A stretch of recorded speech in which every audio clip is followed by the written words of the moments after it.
মোচা হাতে নিয়ে মনে পড়ে গেল গোবিন্দভোগ চালের মজা। মোচা দিয়ে তার ঘন্ট আমাদের দেশের এক প্রাচীন ও সুস্বাদু গর্ভের নিরামিষ রান্নার রেসিপি। আজ বানিয়ে দেখাবো গোবিন্দভোগ চাল দিয়ে মোচার ঘন্ট।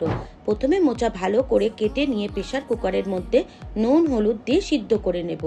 তারপর আদা, কাঁচা লঙ্কা, এলাচ, দারচিনি দিয়ে মশলা বেটে রেখে কড়াইতে তেল ও 1 চামচ ঘি দিয়ে তেল গরম হলে তার মধ্যে জিরা, শুকনো লঙ্কা ও গরম মশলা ফোড়ন দিয়ে নেড়ে চেড়ে টুকরো করা আলু দিয়ে ভেজে নিয়ে লবণ, হলুদ ও বেটে রাখা মশলা, জিরে ও লঙ্কার গুঁড়ো দিয়ে টমেটো কুচি ও ভিজিয়ে রাখা গোবিন্দভোগ চাল দিয়ে ভালো করে কষিয়ে নিয়ে সিদ্ধ করা মোচা হাত দিয়ে চটকিয়ে জল ছড়িয়ে কড়াইতে ঢেলে দিয়ে আবারও কষিয়ে পরিমাণ মতন জল দিয়ে ঢেকে দেব।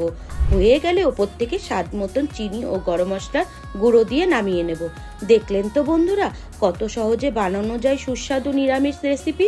ভিডিওটি আপনাদের ভালো লাগলে একটি লাইক ও শেয়ার দিয়ে পাশে থাকবেন।